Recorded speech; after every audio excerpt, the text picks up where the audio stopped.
Pandora's box is about to open wide.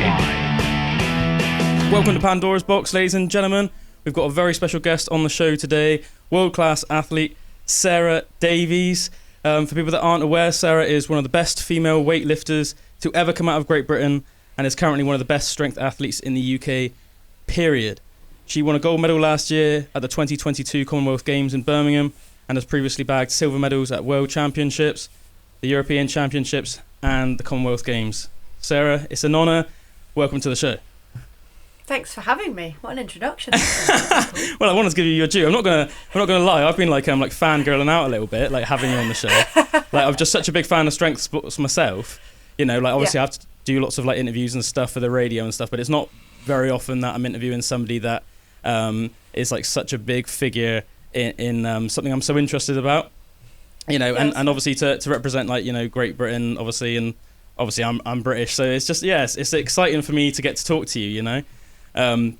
Say gyms are like a big part of my life. You know, I've been like a strength and conditioning coach for like a long time, and like working out is just a big part of my life, like both for my sort of like mental and physical health. So I said to talk to someone like you who's just, you know, so big in that scene is just amazing. I mean, I guess I tried. That's strong. I said you've been really busy the last couple of days, haven't you? You were at a comp on the weekend? Yeah, I was in Germany this weekend, so I compete in the Bundesliga. So in the same way that they have Bundesliga for football, which is what people most commonly know it for, they have it for most other sports as well. So they have it for like hockey and squash, but gymnastics. But yeah, they have it for weightlifting too. Do you know what actually that means, Bundesliga? National League. Oh, okay. Basically. Yeah. It's not that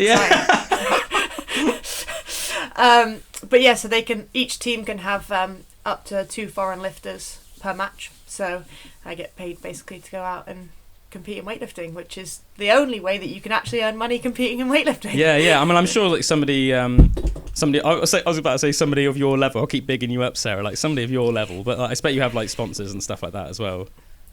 Yeah, I got a couple of sponsors that kind of bring the money in, but in terms of like actual competing and earning money, like because people are like, oh, you must get prize money, and you're like, no. Yeah. I get a handshake if I'm lucky most of the time. Yeah, it's mad, isn't it? It's not like it's far from something like, you know, football where it's like I guess somebody thinks of somebody like yourself who's like at the top of your game, but it's still not like a very lucrative career path, really. Yeah, it's the same. Like people see track and field athletes who compete at a diamond league or whatever, and they get prize money depending on like where they finish and stuff. But we don't have that in weightlifting. We do it for the love. Yeah. Is that like a real struggle for you though? Stuff like money wise. Like, is that something you like stress about? Is it like weird being like almost at the top of your game at something and it not being very lucrative? Is that strange? I mean, I'm very fortunate with where I am now. Like, it's been tough in the past. It's very tough on your way up. But, you know, I'm fortunate now that I receive, like, government funding from UK Sport, which comes from, like, national lottery money. So if you pay the lottery, I appreciate you. If you don't, please play. So, yeah, I get that, which is, you know, it's a reasonable amount of money. I'm not going to say it's buying me a massive house or anything like that, but that definitely helps take the load off now. We've been in receipt of that since January 22. Right. So when the team did well in Tokyo, and you know, our performance manager is very good at his job, so he pitches to UK Sport like why we deserve the funding for the next Olympic cycle and stuff like that. So that definitely helps. I'm fortunate with some private sponsors. I run my own coaching business, which is the main thing that's supported me over the last kind of 8 years of my career, of being I'm going to say a full-time athlete in inverted commas, because I've had to have a business to allow me to be a full-time athlete. But yeah, to every person that's kind of crossed my path as one of my athletes and one of my clients has been a huge part in me being able to achieve what I've achieved, because they've supported the journey. So, well, I guess if you're going to have like a coach or something though, like, you know, there's so many PTs and coaches around, like you might as well have like, you know, someone that's won like a Commonwealth gold. You know? That's true. That is true. You know what I mean? Although not all athletes make good coaches, but my undergrad degree was in PE teaching, so nice. I'd like to think I'm quite good at educating and obviously quite good at weightlifting. So I feel like that's a winning combo. Oh yeah, for sure. And I guess as well in terms of like overall quality of life, one thing that weightlifting does give you is like a lot of travel, I can imagine. So in terms of like, you know, you saying like even though it might not be the most lucrative thing financially, like I mean, if you've got enough money to have like you know a house that you're happy in, and then you get to travel the world. Like that's pretty much like the dream for most people anyway, isn't it? You know? Oh, absolutely. And it's something that, you know, as I'm coming maybe towards the end of my weightlifting career, my competitive weightlifting career, it's one of the kind of targets that I've given myself when I reviewed like what I want these last few years to look like, and part of that was to be thankful for those opportunities and to really be in the moment of those opportunities, because it's quite easy to turn up to another world championships in another country that you wouldn't normally travel to, and surrounded by other world-class athletes, that it kind of, you become numb to it and it becomes normalized. So it's something that I have kind of really almost forced myself to be better at, which is just taking in that moment and just really appreciating it, because it's not going to last forever. Well, appreciating just like the countries you're in and stuff when you're traveling and taking the time. I can imagine it's quite hard though, because I suppose you're so like laser focused in on the competition. You're not necessarily thinking like, oh, it'd be quite nice to sightsee. Like, you know, while you're there, you're probably like stressing. We don't see that much in terms of sightseeing, depending on how long we're there for. Sure. Quite often they fly us out straight after competition, so you don't really get the time to sightsee. Whereas normally, you know, if you were there for a few days after, that's when we do the sightseeing, because you don't want to be walking 20,000 steps 2 days before you compete. Of course. You don't normally do that. So, it's getting used to that. But it's cool. We get to see some stuff, and we try and always do at least one thing when we're in a country to see something before we leave. How are you sort of like leading up to competitions and on competition day and stuff? Are you one of those people that's like cool as a cucumber, or are you like freaking out? Like what's that like for you? I mean, I'm a long way into a career by now, so you're a bit more chill. Fairly cool, yeah. It's only then once I've weighed in and you kind of head into the back room to start warming up, like that's when the nerves really level up. Sure. And when you start to really feel that adrenaline.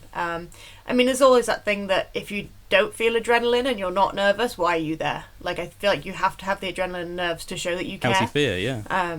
Yeah, exactly. Like, I've had competitions before that have been a bit of a like box tick competition, and I've not had those nerves, and it's really showed in my performance. It's like, well, I should be able to just turn up and do this, but if you can't get your mindset into that like adrenaline kind of situation, then it's not gonna, you know, be helpful for your performance. Yeah, 100%. It was like there was that like Tyson Fury match, wasn't there, against Francis Ngannou like last week, and I mean, you know, obviously Tyson Fury got knocked down and stuff. I don't know if you're much into your boxing, but everyone was saying like, you know, he didn't perform very well at all, Tyson Fury, but I think, you know, it's probably because he wasn't taking Francis Ngannou as seriously. You've seen him as like an MMA guy that's sort of dipping his toe in the pool, you know. Meanwhile, you've got like Tyson Fury's beating the best of the best. So it's a bit like that, isn't it? It's almost like a tick in the box thing. He was doing it really for the payday, you know, so he probably wasn't, it wasn't like when he was training for Deontay Wilder or anything like that. But I do find it's really interesting, isn't it, that sort of psychology, that sort of like match day, game day psychology, because a lot of, I've heard in like a lot of sports, people talk about, you know, athletes that in the training room were like world beaters, but then just cannot perform on the day and stuff. It's quite interesting, isn't it? Yeah, I mean, my best lifts are in competition. Like, I am not a training athlete at all. Like, so you thrive I can't in lift competition? the big weights in training. Absolutely. Yeah. My friends say I'm a performing monkey. Yeah. Like, I enjoy getting on that stage and being like, look at the hard training I've done and look what it's made me achieve. That's what you need to do, though. Like, let's face it, like, it's way better to be like that than the other way around. Can you think of people that you know yourself or you've seen in like the weight room that are like almost like world beaters in the gym that just almost like consistently underperform for whatever reason on the stage? Yeah, you see it over the years in various different athletes for different reasons. I mean, a big thing in weightlifting is if people don't taper properly and aren't recovered, or they do a stupid weight cut, like stuff like that. Like, you see it quite often. Like, people lift big weights in training, but they're 6 kilos over their weight class. Like, you're going to lift more weight if you're carrying 6 kilos extra. So that's a kind of common one in weightlifting, I think. Well, so like they're not almost disciplined enough to like stay sort of like close enough to their weight category or something like that. Yeah, I mean, you always want to sit a little bit over, so I sit like 2 kilos over my weight class. But you don't want to be cutting loads of weight because you get weak and depleted and like dehydrated and all that. Exactly, and you don't want to be sitting in the sauna for a day before you compete. So. That's like the one thing to like sap your strength. Like, don't drink any water, just like die not eating in the sauna. Yeah, exactly. Yeah, that's crazy. If it's all right with you, I think one thing that's really interesting with things like this for like listeners and for myself is almost like to go in like chronological order of almost like your story. So if you don't mind, can we sort of like almost like go back almost like to your childhood and sort of like learn almost like the story of your life? Yeah, of course. Is that right? I think you're from Leeds originally, aren't you? Oh no, don't do No? that to me. I'm from the other side of the Pennines. Oh, sorry. I'm from Preston. Oh, I'm so sorry. But I lived in Leeds for a long time. I read that somewhere online. So that's some other journalist's fault, not mine. Yeah, and the problem is one person does it and then everybody does it. Well, yeah, just like myself then, yeah. Yeah, so I'm a Lancashire lass. Good. So I'm from Preston originally. As a kid, I was a gymnast to a reasonably high level. I was training 27 hours a week. Wow. So I'd leave school early on a Thursday. My coach would pick me up, which you're probably not allowed to do these days for child protection or something. Sure. I don't know. Different times, yeah. Different time in the 90s. Yeah. So yeah, I was a gymnast as a kid, and I just didn't have that like mindset as a kid to like be elite level in gymnastics. Or just like and I think discipline, that's do you what think? Or? Yeah, and I think that's what makes our gymnasts so exceptional, is to have that mindset by the time you're 13 that just, I just didn't have it, and that's fair enough. But it's a lot, isn't it? It's a lot to like expect almost like a child to be that disciplined at that age. Yeah. Because kids are naturally scatty, aren't they, Yeah, it's madness. So my earliest sporting memories of like Olympic Games and Commonwealth Games are watching the gymnastics. I remember watching the 2002 Commonwealth Games in Manchester and being like, I want to do that. I want to put on an England tracksuit and I want to represent England at a Commonwealth Games. Like I said, I didn't quite have the mindset to go, well, to do that, I need to do this. So, I stopped doing gymnastics at about 14, I think, by the time I finally stopped. And I played golf for a little while. Really? My golf clubs are actually behind me. You can still see them sat there. That's such like a random thing for like a gymnast and weightlifter to do. So my family play golf. So my granddad played golf. He got my brother and my dad into it. My brother's pretty good. He's now a golf coach and professional. That's so cool. So bit of steady state cardio, just walking around the course. Exactly. Exactly. People are like, are you a family sporty? I'm like, Tom plays golf. I'm not sure that counts, but yeah, it's like is that like compared to like something like weightlifting, it's like very different, isn't it? Yeah. So yeah, I played golf. I got my handicap down to about 8, and I played like county level for my age group. Wow. So I'm just not made for the cold and the rain. When you're on top of like a hill on a golf course, but the problem is my golf course was on top of a fell, so like the rain and the wind used to come at you sideways, and I'm like, if I grew up in California, maybe I'd have been a better golfer. Yeah, sure. But in November, playing in the Winter League with the rain coming at you sideways just wasn't for me. So I played golf for 3-4 years, and then when I went away to uni, I basically didn't take my golf clubs with me because I didn't have my car, and I just couldn't be asked taking my clubs on the bus to go to like practice or to a driving range. So it was literally because of that, pretty much, you stopped. Basically, like that's so funny. So when you were like in like school and stuff like that, like what were you into in school? Were you always just like an athlete in your mind? Did you always just want to do physical stuff? Yeah, like I'm reasonably academic. Like I've just started back at uni doing my masters. Yeah, that's so cool. 31. Yeah, that's cool. Man, it's definitely not too old. I know people have done it in like their 40s and 50s and stuff. Yeah, it's just an adjustment 10 years after finishing your undergrad. Yeah. But I'm very fortunate that my parents always gave me the mindset of like, yes, you can do sport, but your academics come first. And I understand for everybody that it's not possible to be able to do both like that. Like not everybody has the ability to be academic and sporty. I'm very fortunate and very blessed that I'm not like a super nerd when it comes to my academics, but like enough that I got through school and got good grades and all that type of stuff. So but yeah, it was always a case of school came first because your sporting career can disappear in a heartbeat, which is basically why I'm now doing a master's degree before I finish my weightlifting career. So you were always like pretty well behaved then. You weren't like one of those kids that was doing crazy I think stuff. I had like one detention the whole way through school. That's so well behaved, Sarah. I know. I feel like I saved it all up till I got to about 20, and then it all went downhill from there. So yeah. That's well, it's paid off in the long run though, isn't it? To be like you just started up uni again. You're already like a world class athlete. What more could you want when you're like I mean, you're younger than me. You're like 3 years younger than me. That's amazing. Yeah, doing all right. Yeah. I mean, I think my dad would still let me playing golf because I'd be earning a lot more money playing golf than I was weightlifting if I'd done that for the last but you could like years, clean and you could like freaking like clean and jerk most golfers. So. Well, yeah. So what's to better?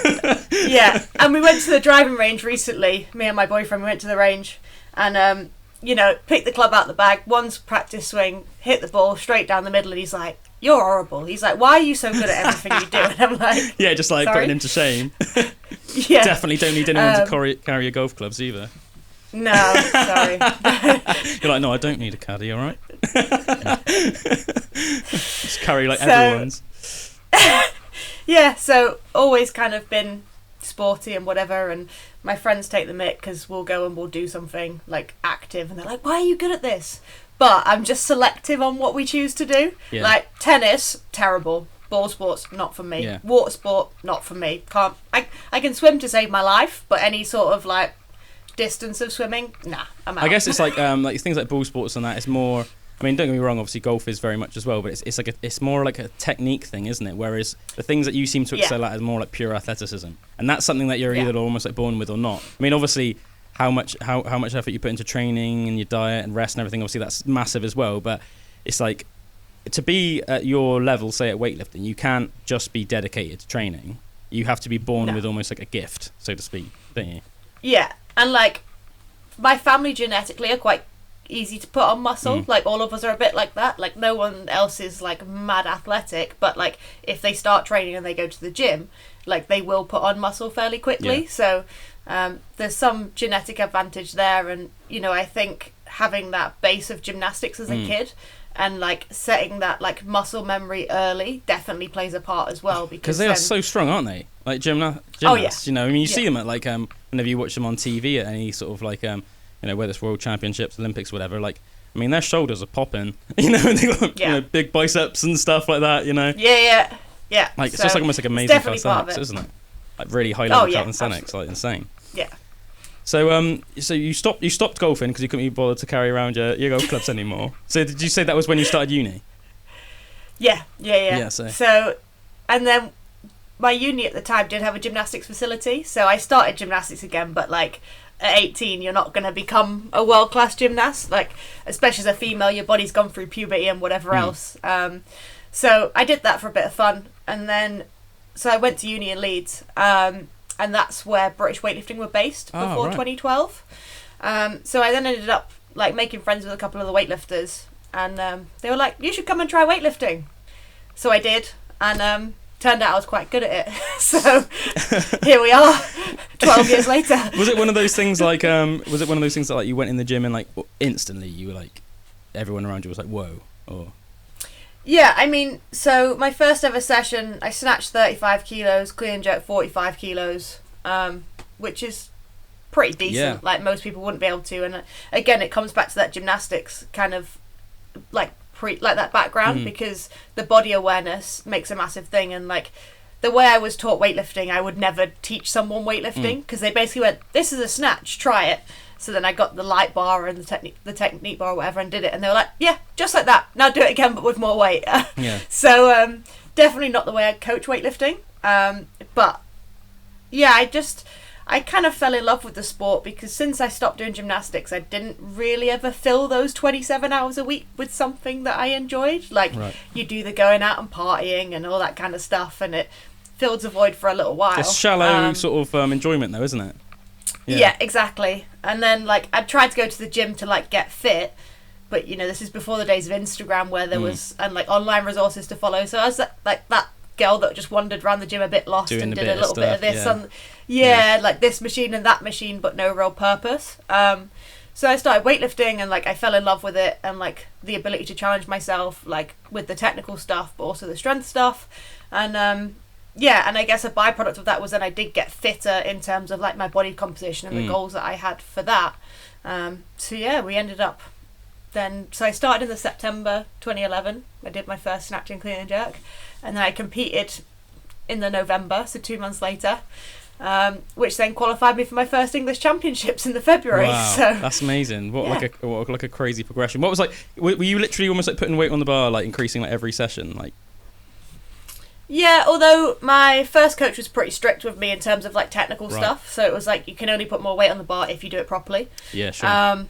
Which I think, you know, is a massive thing, and probably part of the problem with the fitness industry, especially when, you know, you get PTs teaching weightlifting or like deadlifts or squats even. Like people get focused on the weight rather than the technique, and then they wonder why they end up bashed up, and then they can't train for 6 months and whatever else. So but it was fairly quick progression, and like I said, my body naturally puts muscle on quite happily, so suddenly, you know, a big change in body composition and increase in strength, just from using my muscles properly again. Like, they were used to being conditioned in gymnastics, but then kind of didn't get anything. So then as soon as you like fire that stimulus back up, my body's like, okay, yeah, that let's muscle go. memory, isn't it? You know, it's so important.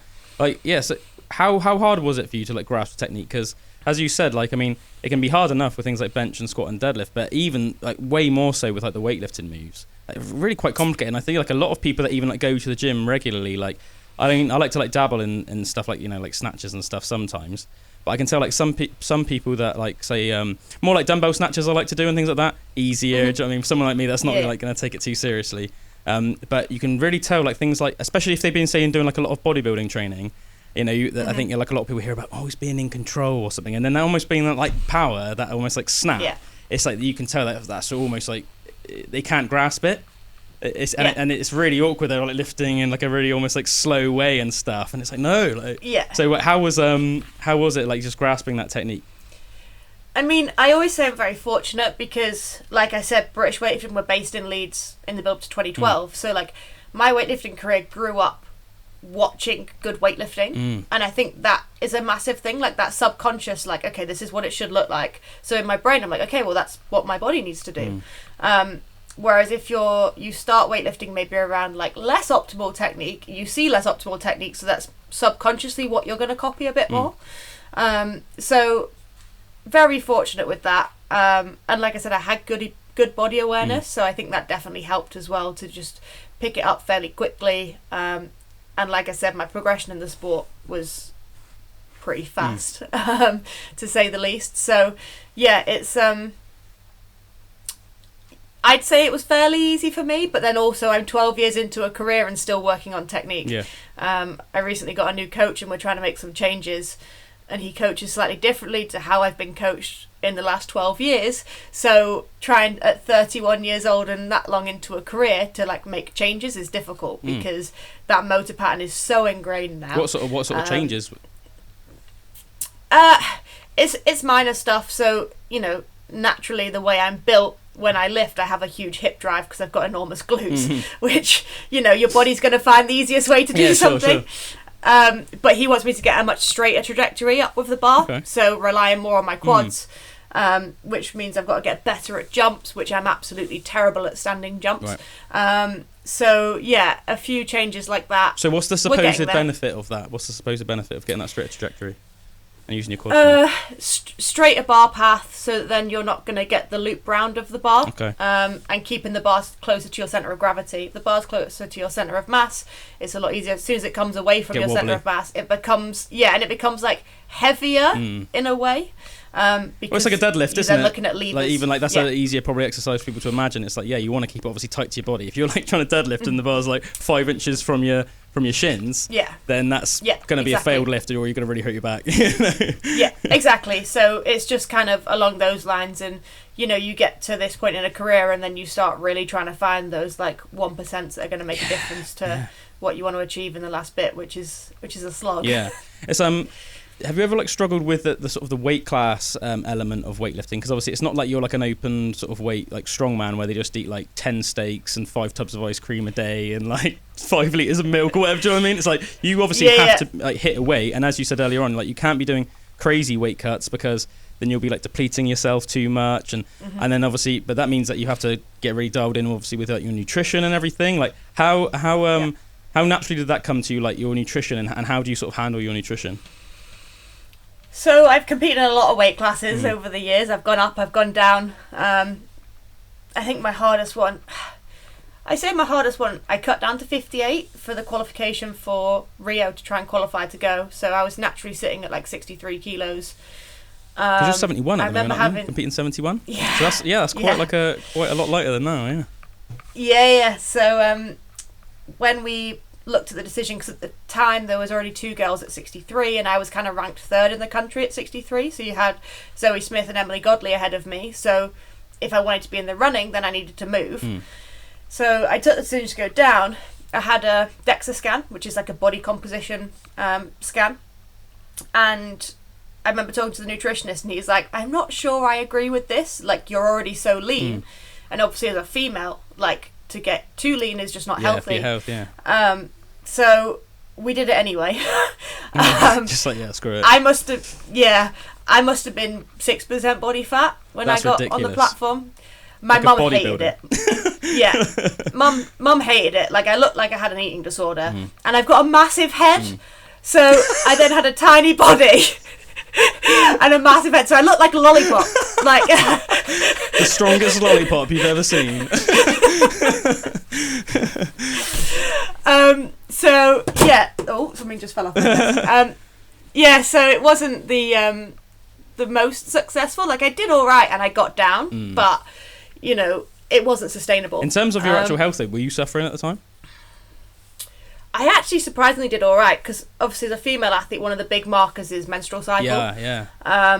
And somehow I kept a menstrual cycle. I don't really know how. My nutritionist was phenomenal. Wow. You know, he's probably one of the best in the industry, and I then learned everything I know from him. So now I pretty much do my own nutrition. I'll check in with him every now and then on like a consultation type basis. That's amazing that you managed to keep your menstrual cycle while being at 60% body fat, because even for like a man, you know, you could have hormonal issues at that percentage. And obviously, for people that don't know, obviously, for a woman, women should naturally be at least like 10% higher body fat than men, shouldn't they? You know, just like for just general health. Yeah. So that's crazy. So that's pretty amazing that you actually managed to like still keep all right with all of that. Yeah. So I mean, a lot of it was like, you know, water manipulation, fiber manipulation, carbs, all that kind of stuff. In that last little bit, but still it was rough. But then I've also forced myself up for competitions. So Commonwealth Games in 2018, we're in Australia, and the way the selection went, I basically got screwed over, but whatever. Really? Which meant I had to go up a weight class, and you know, as we said earlier, the heavier you are, the more likely you are to lift big weights. So I was notified of selection 12 weeks before competition, and I was sitting at 63, and I was selected at 69. So I gained 6 kilos in 12 weeks. I had a moon head, like I had a proper fat head. Proper chubby cheeks. But, you know, it was worth it in the sense that I got a silver medal, which I probably wouldn't have done if I hadn't done that. And I had a really close crack at the gold medal, which was like 7 kilos more than I'd ever lifted before. So that was mega. But the psychology that comes with that, especially as a female, being so and I think a bit heavier, of just forcing weight on, especially we're in Australia on the Gold Coast. Everyone else is cutting weight and rolling around in a bikini, and I'm like, it's the first time in my life I've been body conscious. Yeah, sure. So that was psychologically difficult from that point of view, especially because it's 2 years since I was down at 58, so I'm like 11 kilos heavier than I was 2 years ago. I was just like looking in the mirror like, I don't know who this person is. Did you feel like like other than the sort of the mental sort of issues with that, did you feel like a bit sluggish and everything, being a bit heavier? Because it was rough. I've definitely done like you know, when I was younger, almost like hard bulk sort of thing, and gotten up to sort of like you know, like 18.5 stone. And just like in hindsight, I wasn't really much stronger than I was when I was like 17 stone, but I was just way slower and like more out of breath. So it's like it's definitely, you feel the difference with that sort of stuff. But then, so I competed in Tokyo at 64, and you know, the delay in that Olympics was good for me from a mental perspective. Like, I had some life stuff go on that it just gave me another year to reset that. But you know, the longer you're in a sport, the more muscle you gain. So that extra year, like, to be on stage at 64 was probably where I was in 2016 to be on stage at 58. Like, I was lean, and I kind of didn't realise at the time how lean I was until I look back at pictures now, and I'm like, oh yeah, like I was a lot skinnier. And so I was always going to move up after Tokyo, but the new Olympic weight classes for this cycling to Paris benefited me on that, because the class up is 71, which is where I am now,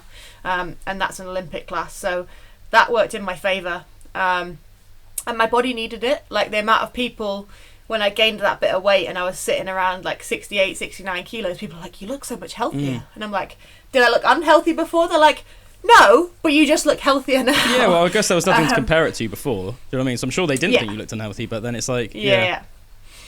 But it's gone on much more gradually than I did for that Commonwealth Games in Australia. So, everything is just kind of scaled up slightly. Like, the weight's distributed everywhere. Yeah. And I don't look that different. Like, my face is a similar shape. It's not a moon head this time. And, that kind of stuff. So, I'm definitely... It took me a while to get used to being this bit heavier and, maybe slightly fluffier than I'm used to. But definitely happier, and I hadn't realised how much my nutrition controlled my life at 64 until I didn't have it. Was it just like obsessive? Almost, you have to be, or... I think it just became habit. Like, it wasn't... I wouldn't say it was unhealthy. Like, I was just used to, like, weighing out my food and, like... if we knew we were going out for dinner, then I'd make the adjustment with, like, breakfast and lunch, like that kind of stuff. Whereas now it's like, oh, okay, cool, just life carries on as normal. Sure. So yeah, I think it had become a habit. I don't think it was necessarily unhealthy. Like, reflecting on it, like, I'm not. Do you still ever weigh your food, or do you not bother doing it at all, or? I will do as I get closer to competition. Sure, naturally.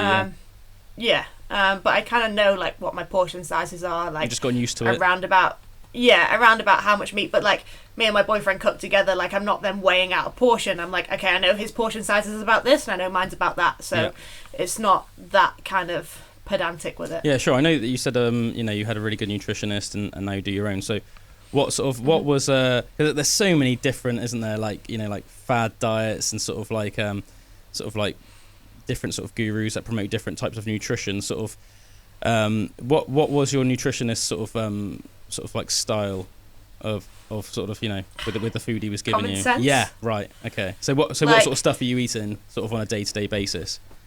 Like, my food, and this is the thing, people are like, expect me to eat like 6 whole chickens and 9 raw eggs a day or something. I don't know.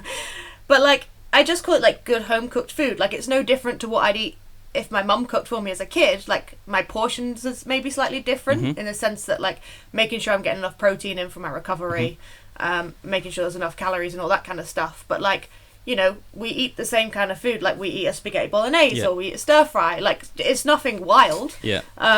It's just making sure that protein's high enough so that you're getting the muscle recovery in. And, other than that, it ain't rocket science. Do you have, like, calories are calories. Do you have, like, set macros or anything like that, or...? Not at the minute, no. Like, I know round about what my maintenance calories are. The only macro that I track is my protein. Right. So making sure I'm getting, like, 2 grams per kilogram of body weight across the day, and that's it, really. And the rest? Even at 64, like, I wasn't that strict with it, because the rest of it, like, some people prefer fats, some people prefer proteins, and, like, at the end of the day, a calorie is pretty much a calorie, as long as you're getting, like, everything in. 100%. And, like, it's the whole, like, eat less, move more, or if you're trying to gain weight, do the opposite. Like, it's not rocket science. And I think a lot of people go to nutritionists for accountability, not necessarily knowledge. Like, I've been to schools to do, like, assemblies, and you sat in the staff room, and, there's a tin of biscuits and whatever else, and you always get that, like, teacher that's like, so what do I need to do to lose weight? And I'm like, you know what you need to do, you just don't want to do it. And they look at me like, I'm like, well, it's true. Like, everyone knows it's not rocket science. Yeah, calories in versus calories out, essentially. Yeah, exactly. So calories are king. That's one thing I always tell people. Calories are king. Once you get your calories sorted, then start thinking about your macronutrients. I think one thing that frustrates me sometimes is, you see it a lot nowadays on Instagram and stuff, like people like demonizing certain like macros or whatever and that, and I just like I think naturally, obviously, when you maybe getting into nutrition when you're younger and stuff, you might go through stages of, like, getting on different bandwagons. But I think once you've been if you've been doing it for like over a decade, 15 years, whatever, you sort of come full circle and you realize actually, like, none of it's really bad. As I said, it's like, as long as your calories are king, basically, regardless what your lifestyle is, sort out your sort of macros roughly to sort of that to be sort of relevant to you. So obviously, if you're like weightlifting all the time and stuff like that, you're gonna need to get your protein in for your recovery. But really, like, there's no like bad food or anything. It's more like what is almost like what is like almost like relevant to you. Like, you see like a Tour de France cyclist or a marathon runner, they'll be knocking back like 1,000 grams of sugar in a marathon day. Like, you can't say that that's bad for them. The very fact that they can run a marathon or do a Tour de France shows that they are like pinnacle health. So to say like, nah, man, that's like super bad for you, dude. Your like blood sugar level is gonna be like this. It's like, man, not really. It's all this. Yeah, you see all the stuff around insulin and whatever else, and I'm like, oh, Like, your body is designed to do that. Unless you have diabetes or something that stops your body regulating its own insulin, your body will do that. Like, and it's just, like you said, it's fad stuff and people trying to make themselves sound smart to sell their products and whatever else. But like you said, as long as you're hitting the main macro for what you do, like you said, it's going to be carbs as a focus if you're an endurance athlete.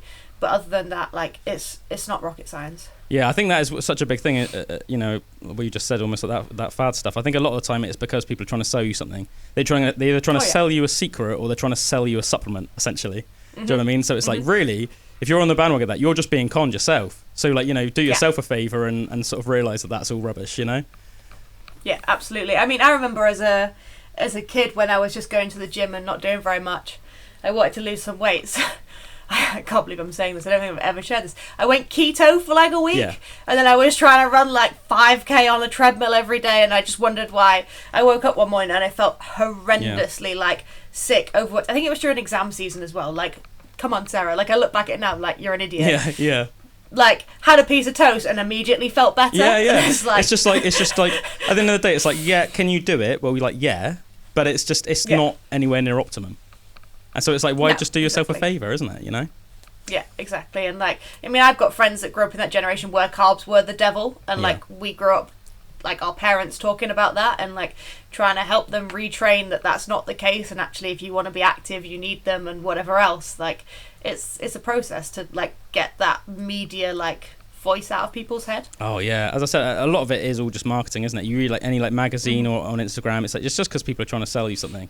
I say I'll always like sort of like know that I almost like someone or something, you know, like a nutritionist or a trainer or something, like on Instagram or YouTube or something. If they start speaking more in common sense terms, I'm like, oh, thank God this person isn't trying to sell anybody anything. They're actually just trying to put out good information, not trying to like scare people that like, if you eat this, then, you know, you are screwed or whatever, you know. It's like, because there's literally like no food really that is like that. Obviously, you don't want to be eating like overly processed stuff all the time. Obviously, that's going to make you way more unhealthy and stuff, like you know, lay off the fast food. But as you said, like, you know, some like pasta and like meatballs, like once, twice a week, it's not going to do you any harm. Yeah, Bread's I mean, not going to do you any harm. There was a study done that some bloke lost weight only eating Twinkies. Oh yeah, like, I heard that actually. Yeah. Like, it is possible because he's just not eating as many calories. Calories in, calories out. Maybe not the healthiest with no fibre and no vitamins, but you know. Yeah, he probably would have run into like health complications after a couple of years. But at the end of the day, like I said, if you're taking in under maintenance calories, you will lose weight regardless of what you're eating. You know, literally, you could be like just doing squirty cream into your mouth, you know, and it sort of like wouldn't make any difference. Yeah. Cool. So where so I'm looking at my notes in a minute, Sarah. I did make lots of like notes just to make sure I didn't forget anything. So we've gone off on some tangents too. Yeah. So what would you say is your favourite lift to do? Oh, that's tricky. Probably clean and jerk is my favourite. Mainly because it comes second, and like, you need to be a big clean and jerker and have some guts to be able to like just throw a big weight on the bar and die under it to try and win. Yeah, 'cause it's intimidating. Yeah. And like, if you're a good snatcher, like, that's great because you can be ahead at half time, but you've also given everyone else a target to chase. So if you can be a big clean and jerker and put the last weight on the bar to try and win, that it's putting you in a much better position for winning medals and stuff. So yeah, clean and jerk is definitely probably my favourite, and it's the one that everybody knows. Like, you tell people you do weightlifting and they're like, oh, this one, and they do like a weird demo of like a bar to shoulders and then like a weird jerk attempt, and I'm like, yeah, something like that. Not quite, but nearly. And like, what sort of like your training like personally? Because I like see with some weightlifters, they'll sort of do like bodybuilding style training alongside their weightlifting. Others seem to just do like the weightlifting movements. What does your training look like on a weekly basis? I mean, I've followed you on Instagram for about 5 years, so I see a lot of your training footage, but obviously I don't know how much you're showing, or you know, do you do like a lot of accessories? Yeah, I do a lot of accessories. I started calling them successories because they suck, but they make you successful. Yeah, so that's good. my like. Yeah, that's good. Yeah. So yeah, my training is, you know, a general split of a day is like a variation of one of the competition lifts, pulls, squats, and then like 3 or 4 accessory exercises at the end, which is like bodybuilding-esque training. Just like some hypertrophy, just to like build a muscle or something. Yeah, a bit of building muscle, a bit of like injury prevention, work on a little bit of weaknesses, do some single leg work, because obviously we work very much in one plane of motion. So trying to just undo some of that in a way to make you like a functioning human, not just a weightlifter. Because you generally see that people hurt themselves doing stuff that's not weightlifting because they turn and twist to grab something and their body's not used to going that way. Yeah, for sure.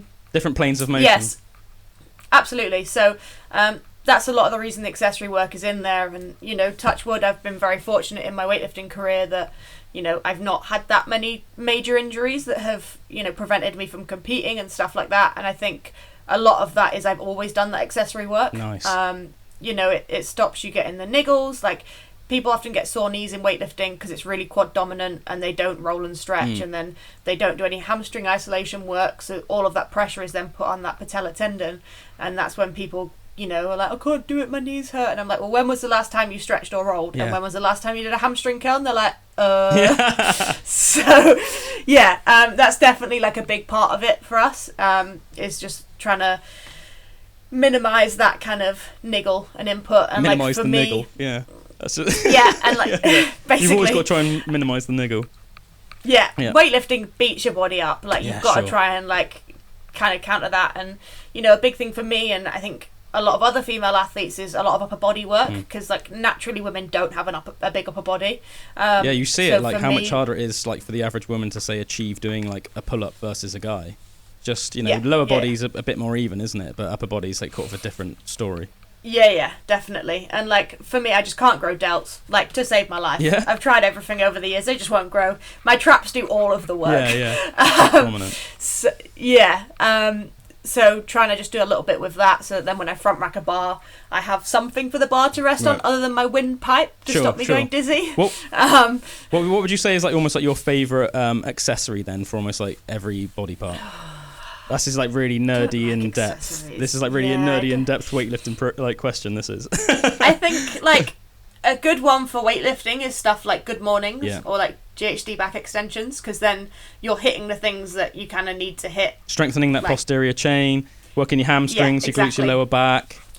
Yeah, lower back and hamstrings are the one where people like often struggle, and like your lower back takes a battering in weightlifting. So trying to work on that, and you get a little bit of core stability work from them as well. So they're probably one of my like favorite ones to program for people as well, to just really target everything, especially if, you know, I program for people who have got like real life jobs as like surgeons and stuff, and that, you know, people that have got kids, so you want as much bang for your buck in the time that they're in the gym. Yeah, that's one thing I always like say to people that I train myself is like, don't necessarily always think about like isolating a movement, because you'll be in the gym all day. Think about what movements give me the most bang for my buck, because especially someone that's not like a professional athlete like yourself, you don't need to be doing like isolation exercises for every muscle, because you're going to be in the gym freaking hours. You can pick like 4 exercises, a really good bang for your buck, have a killer workout, and you could work out 3 times a week and you could look great, and you could be really strong and amazing athlete.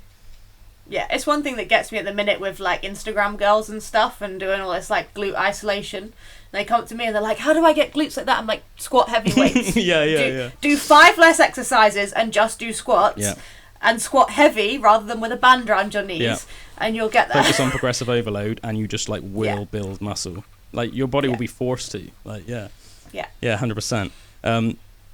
It's funny, isn't it? Because like with like that hamstring sort of stuff, I can imagine how like good mornings and like Romanian deadlifts and stuff would be like so beneficial, because let's face it, the one thing that squats don't really work that well are your hamstrings, aren't they? And obviously in your weightlifting moves, I mean, I can imagine you probably do use your hamstrings quite a lot with like snatch and stuff like that to an extent. Yeah, you get it from like off the floor, but like you said, it's hard to then once you're under, that's all obviously quad and glute strength that's getting you up, isn't it? And the same with clean and jerk.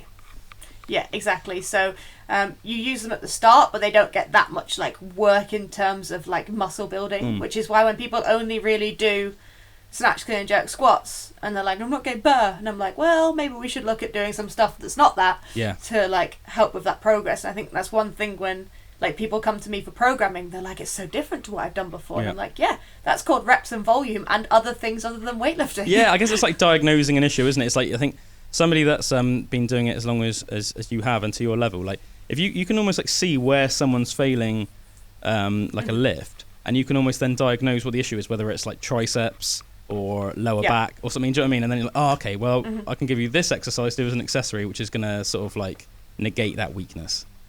Yeah, exactly. So cool. Well, it is to me anyway. And on like sort of like supplements and stuff, do you take any supplements? So I have like whey protein just to try and help me hit protein targets.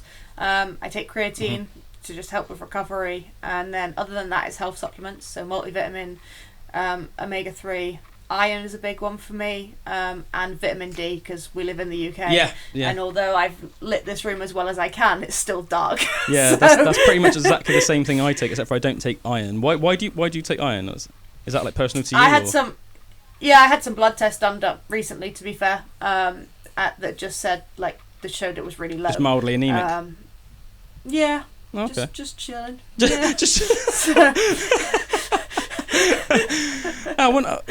that that's strange. Is that like just like, sorry, I don't want to like delve into it too much because it might. Is that like an issue like just like personal like to you just for some reason, because that's almost seems quite so random. I'd had some like menstrual cycle stuff, right. So I'd had like a really heavy periods and things like that, so I think that was probably part of it. And along with that, I was then given blood because I tried to be a good human. Yeah, sure. And I feel like the two things together probably weren't the best combination. Yeah. Then my iron levels were pretty low. So yeah, I think it's a big thing for women in general that we don't take enough iron supplements. My missus is actually mildly anemic as well. And then especially after she gave birth to our daughter, like obviously like lost a bit of blood during that time. She had to get on like proper pharmaceutical grade iron supplements, like stuff you can't buy in a shop. Just for about like 2 weeks or something, because she was like grey. yeah, exactly. So trying to just kind of negate as much like life problems as you can. So yeah, the vitamin D is definitely a big one as well, especially for women with like bone density and stuff as well. It can be a big problem. So. Yeah, I think it's so important. I always say that to like anybody that's sort of like living in the UK or any sort of country that's similar to us, like Northern Europe. Like take some vitamin D, because I said you get it mainly from sunlight, don't you? You can get it in some foods, but mainly from sunlight. So it just sort of makes sense. There's a thing you can get it in mushrooms, but like I think you have to eat quite a lot of mushrooms. How many mushrooms do you want to eat? After a while, And I think I think I take like 4,000 IUs a day, because I think the recommended daily allowance is sort of like lower than that. But I just think there's not really any bad health side effects of taking too much. So it depends on what you look at. Like if you look at government guidelines, it's a lot lower. If you look at the research, 4,000's about right, especially through winter. So trying to, and like it's just stored in your fat, so you can't particularly overdose on it. You'd have to try really hard. So, just knocking back like just like tubs of it. It's funny, isn't it? Because I get going back to what we were saying earlier about nutrition and a lot of it being like scams and stuff like that. The amount of people I know that go to the gym and like they're like supplement stack. They have like all these things, and I think it's like so unnecessary. Like I don't bother taking any pre-workout. I've even like cut down on like caffeine recently. I don't even take a coffee before working out nowadays, only because I read this like meta-analysis recently. Have you heard of that guy called like Menno Hanselman, I think his name is? He's like fairly big on social media nowadays. Anyway, he's very very smart guy, and it's very like evidence-based. He'll always just be like posting like review studies and like of meta-analyses and stuff like that. It's never like one study or just like trying to sell you anything. And he was like saying, even just like one espresso like at like 8 a.m. will still be in your system at like midnight, and I like suffer from like going to bed quite badly. I'm like such a night owl naturally. I just want to do myself a favour, because it's like you end up burning the candle at both ends. Trying to work out hard all the time. You've got a job and you're running on like 6 hours sleep every night. It's just not good. Yeah, I mean, like I have energy drinks and stuff, but it's when you see people drinking them still at the end of their session, and I'm like, why are you still drinking that? Because caffeine takes 30 minutes to get into your system, and it stays in your system for 6 hours. So you're finishing your session at 8 o'clock at night, still sipping on your can of rain. Like, just buzzing on the way home. Absolutely buzzing. Or it's like cracks me up. You see like a lot of teenagers, don't they? And they're just like dry scooping like twice the recommended like amount of their pre-workout or anything. I'm like, man, you are nuts. Like when you are 50, you are probably going to have heart issues. Definitely. So. But like you see like people taking like BCAAs, like everything under the sun, like all these different stuff, and I think like so I remember I saw a really good meme actually. Can't remember who posted it, and it was like it was like taking if you're hitting your protein requirements, taking BCAAs on top of that is like being in a swimming pool and pouring a bottle of water over your head. And I thought that is such a good analogy, isn't it? Like yeah, like it's just not necessary. No, like, just wasting your money. It's like flavoured water. Yeah, and it's the marketing and stuff like that as well that are behind it. I mean, I got a message from my sister recently. My nephew's 14 now, and she's like, he wants to take whey protein and creatine. What's your thoughts? And I'm like, he's gonna it's not gonna kill him. No. Like he's not taking steroids. No, yeah, so, that's it. Yeah, he's gonna take it regardless of whether you buy it. Yeah, whether you buy it for him or not. Like, and he's well skinny as well. Bless him. I love him, but he's a proper like beanpole. Yeah, so you could probably maybe it'll do him some good. Yeah, but it's that thing of like 14-year-old boys. They want to take supplements like the big guys in the gym, and it's like. They're probably taking extra supplements that isn't whey protein and creatine. Well, yeah, that's the thing that's such a scam as well that I feel sort of like bad for, like especially a lot of young lads who I think are mainly in it to like put on loads of size. Is because they'll see like in a magazine or in something some jacked up steroid monster with like some BCAA or something. I think, oh, I'll take that then, and I'll look like him. And it's like, no, man, no, you're not going to. And I think this is the thing, right? There's a big push for like female marketing and like advertising if it's been enhanced or not and whatever else, but we don't do it for men. And like no one's discussing that like body dysmorphia and like unachievable goals for guys the same way we are for women. And I think like that is a thing in the industry that we maybe need to be a little bit more like conscious of. I definitely think obviously it is a lot worse like for women. Like I think like in general the way our brains are wired, but I definitely still think it does massively affect men. I mean you look in like movies nowadays, you look at in like Marvel movies. And you got guys like Chris Hemsworth, like everywhere you look there's just these guys with these like godly physiques, and like let's face it, like you can pretty much guarantee that they're getting like not only are they getting like top level nutritionists, trainers and stuff, but they are getting on the hot sauce. They're probably I know some people that have worked with them as their nutritionists and they have doctors involved as well. That's it. I mean, I just think regardless of how good your genetics are, and someone like Chris Hemsworth clearly has like A-grade genetics, because even if like not everyone that got on steroids could look as good as Chris Hemsworth, so like, I'm not like trying to diss the guy, but I think if you see pictures of him, say like before he joined Marvel and became Thor, like he had like a good surfer dude Australian physique, and then suddenly he's like freaking Arnold Schwarzenegger. It's like exactly. It's like not really a realistic transformation unless you are like in his position to suddenly have like the world's best nutritionists, trainers, and doctors, to prescribe you a good course of whatever.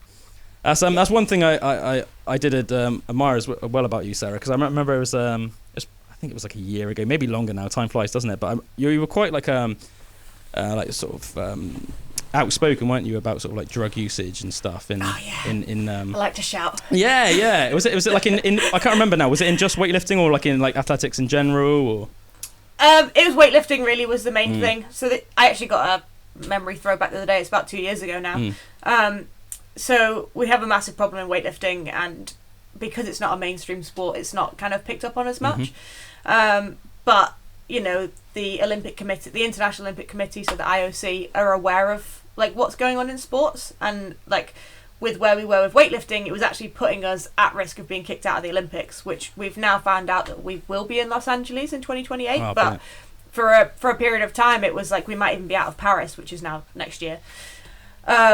And yeah, so I think the biggest one we had a World Championships in 2015 in America. So it was the first like Western country we've had a weightlifting championships in for a long time.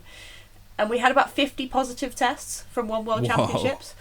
That's crazy. Which, like, if that was track and field or cycling or swimming, like, that would be mainstream news. Front page on newspaper, like, it would it would be massive. So was everyone disqualified? Yes, all those so 50 people were disqualified. Was there like hardly anyone else freaking left for competing? So basically they then did that, and then they basically dragged their feet. So that was 2015. Obviously we had Olympics in 16 in Rio. They dragged their feet with the legal process, so all of them still managed to compete in Rio, and then after Rio they finally sanctioned them. So then we finally had a World Championships in 2017 where not only these athletes were banned, but if they had more than a certain number of bans, they banned the whole nation. So we had 7 nations banned from a World Championships. So in 2017 was great. Like, I came 6th at that World Championships, which was the highest finish we'd had for like 20 years or something. And then we went on to, the ban was a couple of years, I think. Right. Because then we went on to a Worlds in 2019 in Thailand, where my teammate actually got the first world medal that we've had, World Championships for, like I said, 20 odd years. So Amazing. It shows the difference it makes when you do remove it. It's nice to know it's nice to know as well that, like, you know, Britain's like a pretty good country for that as well. Like, I'm sure obviously I'm sure it still goes on, but it's you know, as an athlete in the UK, regardless of sport, you can't take drugs and train in the UK. Like, the UK anti-doping is the best anti-doping agency in the world. I didn't know that. That's amazing. Yeah. I mean, it probably screws us over as well. Like, if athletes were inclined to do it, but it's not for me regardless. But so we are world leading when it comes to that, and a lot of the education across the world comes from the stuff that we do within UK anti-doping. But I can get drug tested now. They could knock at the door in theory. And you just unlikely because like, it's part of my job. But like, some people are really rude to the drug testers. I'm like, they're doing their job. You should be doing your job. If you've got nothing to hide, like, yes, it's inconvenient when they wake you up at 6 o'clock, but like, you've got to be thankful for that, because that's allowing you to compete fair. And in theory, it should be happening across the world to allow everybody to compete fair. Unfortunately, it doesn't happen across the world, but we're starting to see it level out now in weightlifting. We've got a few policies involved. When I was shouting very loud from the rooftops. It's great though. You need people like you to be doing stuff like that.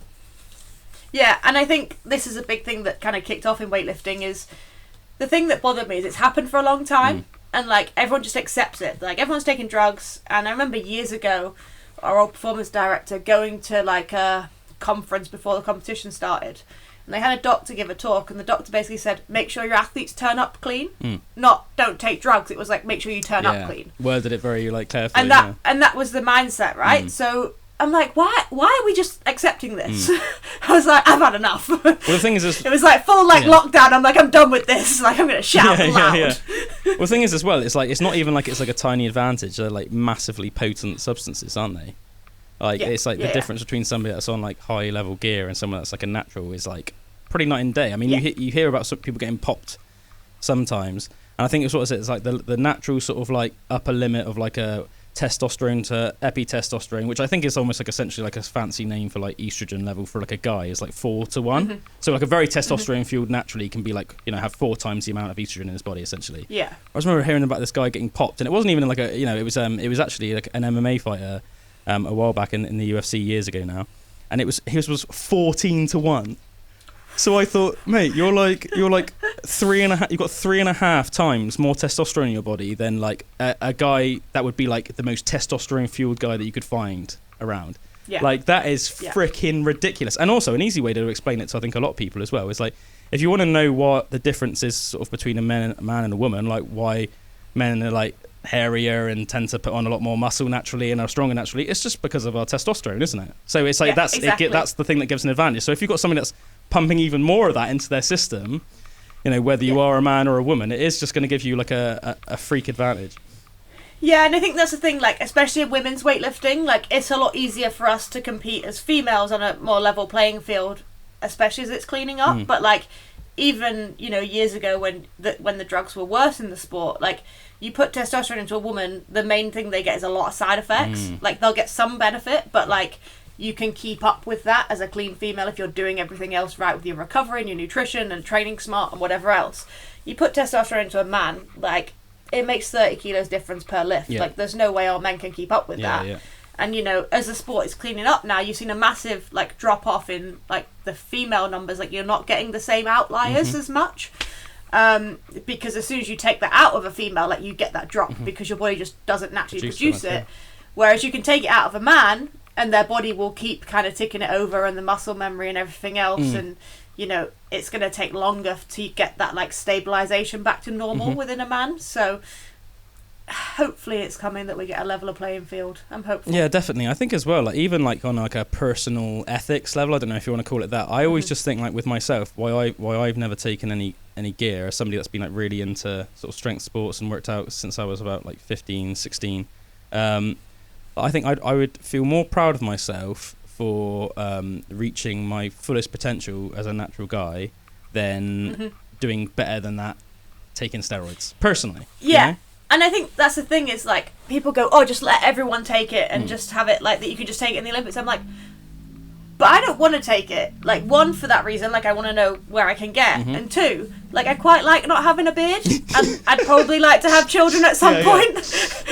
So, like, I shouldn't have to do that to be able to compete at the best level in my sport and just ruin my body. And, like, that's the reason that, you know, the World Anti-Doping Agency was originally brought in. Wasn't for performance-enhancing reasons, it was health reasons. Yeah. You had a bunch of athletes that were dying in their 30s, and they're like, well, we need to fix this because it's doing the opposite of what sport should do for nations, which is show people to be healthy. Yeah. And you got these athletes dropping dead in their 30s, which is why, like, WADA was originally incepted in, like, the late 80s, early 90s. Right. So, yeah, like, that's the big thing is health, especially as a woman. Like, I'd like to have children. Like, if I took loads of gear, that's probably not going to happen. So yeah, I remember I watched like a documentary. I think it was just made by some guy on YouTube like a while back, and it was showing like female weightlifters and bodybuilders and stuff like in the peaks of their career where they were like clearly on lots of gear, and then don't get me wrong, they had like big square jaws and stuff at the time, but they could still just about get away with looking like a female. But then it was like showing what they look like today. Some of them, a lot of them were dead, but no joke. And I know this sounds like super rude, but some of them like full on meth addicts.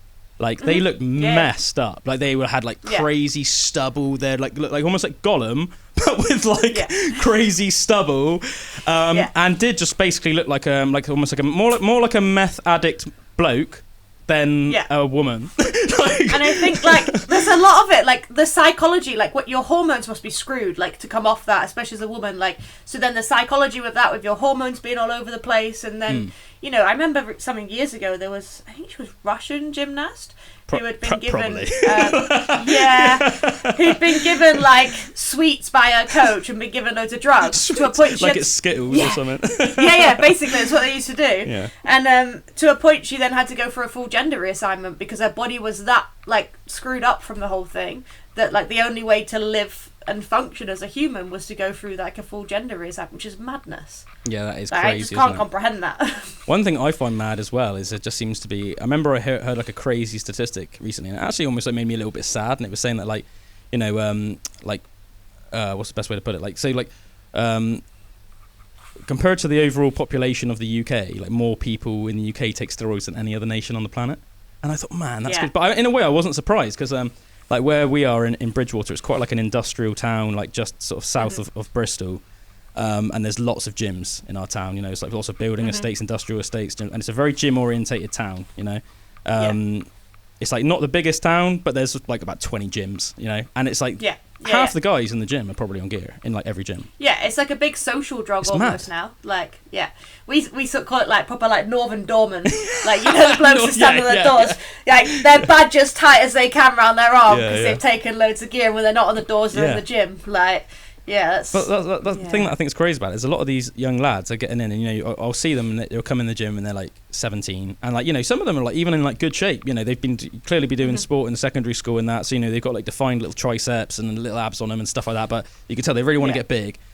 And then I won't see them for a couple of months, and then they'll come in and they'll be like huge. And I'm like, mate, well, you have clearly jumped on the sauce, because like you might be able to like almost like convince people that don't know anything about working out, but to somebody that does know about working out, that is not like a credible transformation. You've done like 20 years worth of gains in like 2 months. You know, like... yeah, exactly. We had a big government push a couple years ago, I think now. Like, so they involved UK Anti-Doping, who obviously govern sport, like drug like use and stuff. But actually, they did a big push on social media. Some of their campaigns were hilarious, but on social use of steroids and stuff like that, and like the health things. So like.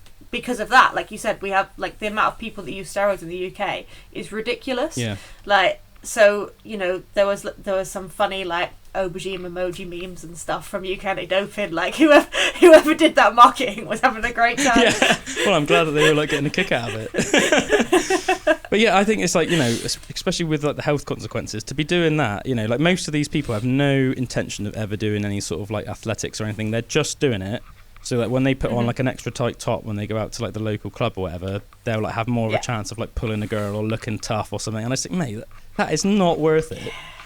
Nah, not at all. Like I know, like in some sports, like I'm friends with a few of the like elite level strongmen and stuff, but like, you know, I know. Are you friends with the Stoltmans? Whatever they're. Yeah. That's so cool. Yeah.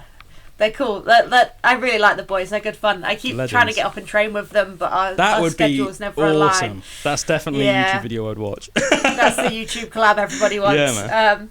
So yeah, like I love those boys, and because I've worked nice with SBD, like I know Terry Hollands and people like that quite well. Another legend. I met Terry a couple of years ago in Leeds, and he was such a nice guy. Like, he is unbelievably nice. Like, you because a lot of the time they say, don't meet your heroes. And I remember, sorry, change the subject slightly just for a second. I remember back in 2006, 2007, when YouTube was first a thing. I remember my parents got a new PC, so they gave me their old one, and I would sit in my room watching, at the time Terry was the best strongman in the UK, and one of the best in the world, and I would watch his training stuff on YouTube, and just think oh man, yeah, that's freaking amazing. I love Terry Hollands, and then I finally met him in 2018. It was at Europe's Strongest Man, in Leeds, and you never know, do you? Because I have met a couple of people that I've looked up to, and it has been a bit disappointing. I don't know, have you had that experience? Yeah, I've had that. Yeah, and it's but the strongmen, they're such friendly giants. I've been at Body Power with them before, and so I was there with SBD, and they did a book, so everyone can queue up and get it signed or whatever. They did meet and greets, so all of the athletes are in it. And I remember getting mine signed by everybody, and then going up to Big Z and Thor and being can you sign my book? And they were yeah, and then they signed it, and then they both walked off and came back and got my page and were will you sign ours? And I was oh my god, that's amazing. They're just all so humble and so friendly. That's how you know you made it, Sarah. Yeah, I know. Big I felt well once skinnier. Was maybe the strongest person that ever lived. Yeah, exactly. That's good fun, and they're incredible athletes. But go back to the conversation. Yeah, they have good doctors and people that help them out, and a lot of them, you hear them talk about recreational strongmen and them getting on gear too early, and it just ruins their careers. Whereas actually, you look at the top strongmen in the world or in the UK, they've trained very well as just good athletes and clean athletes for a long time. It's only when they start looking for that 1% that maybe they'll look elsewhere. Yeah, a good 10 years solid training or something, and then if you are doing it literally for your career or something at a top level strongman, I can imagine you. I mean, the thing is, I don't know at the end of the day, so I don't want to be don't want to be running my mouth. But I can imagine to be at that very top level of strongman, I can imagine you just can't compete. You can't imagine winning World's Strongest Man, I guess, without it. I don't think so. I remember having a conversation with them about drug testing, because there's drug testing in strongman. Wild. I didn't even know there was. They were talking about someone, I don't know who it was, and they were this guy got banned, and I was someone's going to need to explain this to me, because as far as I was aware, there wasn't testing. They test for recreationals. So this guy got done for cocaine. All right. Because obviously, if you start trying to pull a truck and you've had a line of cocaine, your heart rate's probably quite high. So they're worried about. You're probably going to die. So they're worried about bad publicity, in terms of Not necessarily that. It's if you're taking a stimulant like that, then your heart rate's going to go up. Then you start to pull a truck, your heart rate's going to go really up, and you're probably going to go into cardiac arrest. Yeah, that's what I mean. So they're worried that if someone had a heart attack at say the World's Strongest Man, that would almost make the sport look bad. Yeah, exactly. So, so there is drug testing in strongman. But it's But it's just for recreational drugs and not steroids. Yeah, exactly. That's strange, isn't it? I know. Imagine getting popped for smoking weed. And you're a strong man. I know. You're oh man. Yeah. But I know some of them they talk about they don't necessarily enjoy that part of their sport because they have other plans with their life, and a lot of them are doing it because they have to do it. They're doing it because they have to do it to perform at their level, but they would wish that basically it was an even playing field and that just nobody took it. Yeah, exactly, and they'd rather not be, or they're not on it all the time, which I think is a thing socially, is people are on it all the time and whatever else, whereas they're actually quite smart with it to make sure they do have a quality of life. Yeah. So.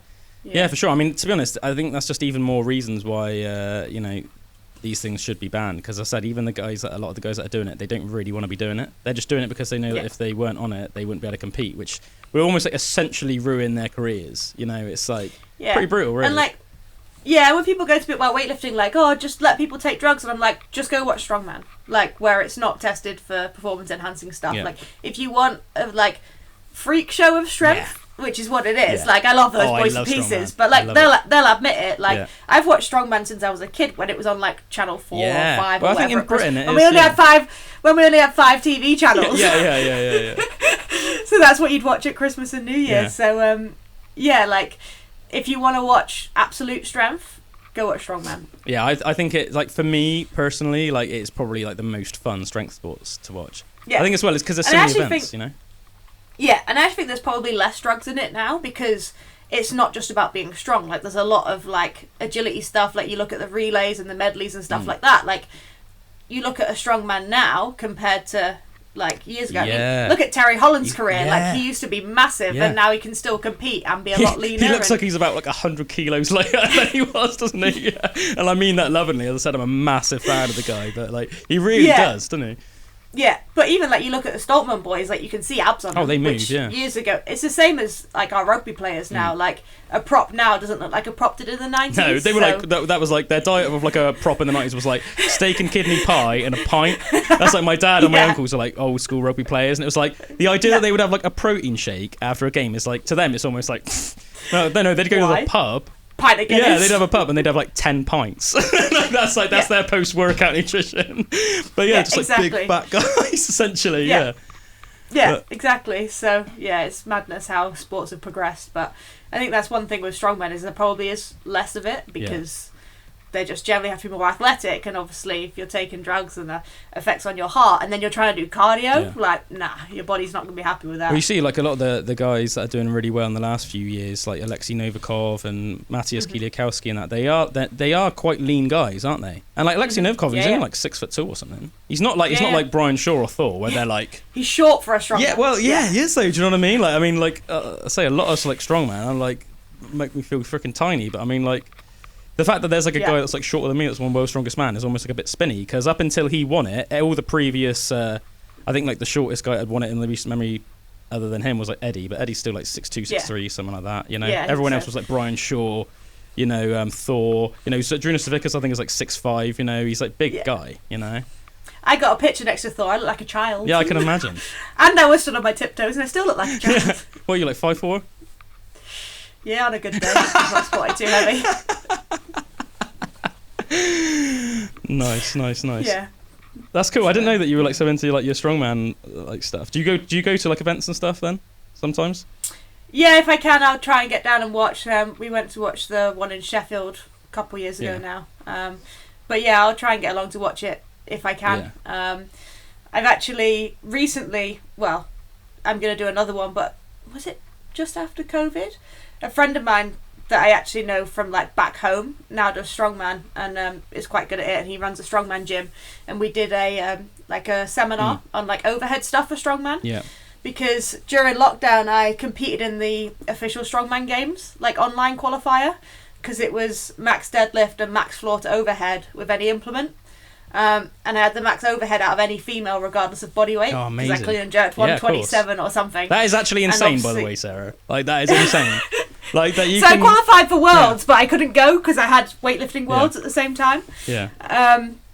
So because I had such a big overhead and like was the best female in that like whole thing for like a world qualifier, people are like, oh, maybe we should do a bit of weightlifting stuff. So like we then did a seminar on like using a leg drive, because a lot of strongmen or strong women will just press overhead using their arms.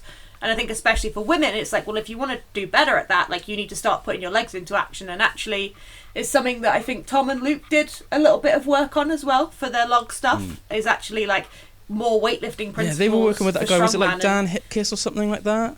Because like, I watched I want to say that's right. I watched a lot of their videos, and they were like, you could tell like around the time that Tom won his first Worlds, they really like made sure that everything in their game was like at the apex, didn't they? Like diet, training, like everything. And I thought that was really cool to see in their videos.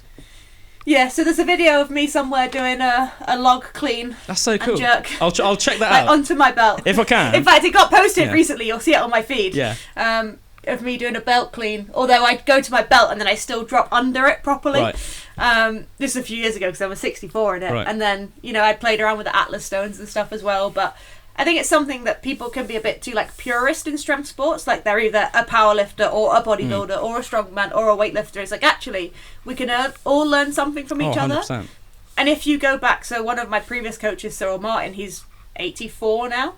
So when he did weightlifting, like in his heyday, everyone did everything anyway, like because they were much less specialised competitions. Even like bodybuilders. I mean, you look at someone like Arnold. I mean, He did weightlifting Yeah, competitions, he loves weightlifting. powerlifting He loves competitions, weightlifting. and I think that's why that's something that's like lost, isn't it? It's like weird how people have become more specialists. Like, you know, before he like became known as like Mr. Olympia or whatever, yeah, he pretty much would dabble in everything. And I think you'd go to the gym naturally as like a guy that was into lifting weights, and you would almost naturally dabble in everything because you're going to build your body doing it anyway. So it almost like would make sense, like, oh, maybe I'll dabble in a bit of bodybuilding, but I'll also go to this event and see how much I can clean and jerk or how much I can deadlift or something, you know, or even like they would do stuff like that, like how much you can barbell curl. I know we used to do like do events like that, which is quite cool. You used to get the like odd lifts in weightlifting, so you used to get like one-handed snatch and just random stuff like that. Do you still wish that there was like odd stuff like that in there, or?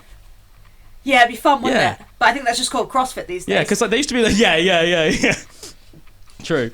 Because they used to have like clean and press as well, but they don't do that anymore, do they? They got rid of that. Do you know the reasoning behind that? Was it something to do with safety? I think was it? more than anything, because you used to get people that were just like proper bending their backs and basically doing a standing bench press. So because you used to get snatch, clean and press, and clean and jerk, so there used to be 3 lifts. So I think they got rid of it because, like, one, it's like safety, but also if you're doing a clean and jerk anyway, people care about big weights being lifted. So it's like, why are you doing a press and then doing the clean and jerk as well?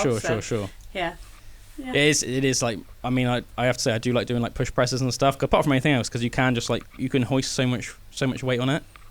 Yeah. But sorry, that takes me back because I wanted to like go back to that. Like I'll say that is that your like sort of like PB like 127 kg. No, my best is 133 kilos clean and jerk. That is mad. It's funny actually. I was like training last night with my missus and a friend of ours that I've been like training for about a year now, and I was like, oh yeah, so I'm gonna like talk to Sara Davies tomorrow, who's like blah, blah, this and that and that, and I was like showing them some of their lifts on Instagram, and they were just like gobsmacked. As I said, as you were saying, sort of like at the beginning of the show. Do you know what I mean? They were sort of like sometimes they'll do like overhead like barbell presses and more of like a push press with sort of like 30 maybe 40 kilos if they're feeling quite spicy, and both of them are like really good athletes. Do you know what I mean? They're really in shape girls, but it's like to see then the stuff that you were like lifting was like, they were like, oh my god. I think it's also that thing as well, isn't it, of like stereotypes, like people, I guess I fit like a social ideal in some respects of like size of women or whatever. Like I'm average size, like I'm a size 10, 12. But that's what's amazing. Like I'm 5'3", like, and that's the thing is people like expect to be strong and be a weightlifter. You need to be 6 foot tall, just as wide. Like exactly, ogre man, and I think that's the thing. Sorry, that came out ruder than I meant it to be. But I know what you mean. Yeah, like women imagine that women that are going to be as strong as you are going to be like scary looking chicks. Yeah. So that's why it's actually and I think that stereotype does still exist. It's less, I think. It's definitely less. But like, I mean, you look at like Freya, who's on our national team. She weighs 49 kilos. Oh yeah. And throws more than 100 kilos above her head. Like it's insane. Yeah, just like a proper little whippet. Yeah, that is mad. What was I was going to say something about that as well? Oh yeah, because that's one thing you just made me think of it as well. Because you did did you do it specifically for this reason because of the whole weightlifting stereotype? You won a beauty sort of pageantry contest, didn't you? Yeah, so I did pageants. I basically entered as a joke once, and then I was already weightlifting. Like I just started weightlifting when I did my first pageant, and then like I kind of then stepped away from it. And I was like, actually, do you know what? Like, it puts you out there as like, because the whole point of pageants is to celebrate like women and whatever. Like it's much less than it used to be in the 80s, which is just like I know what you're miscongeniality type saying, stuff. So I was like, and like as a kid at like 12, 13, when I was a gymnast, like I was bullied for being muscular.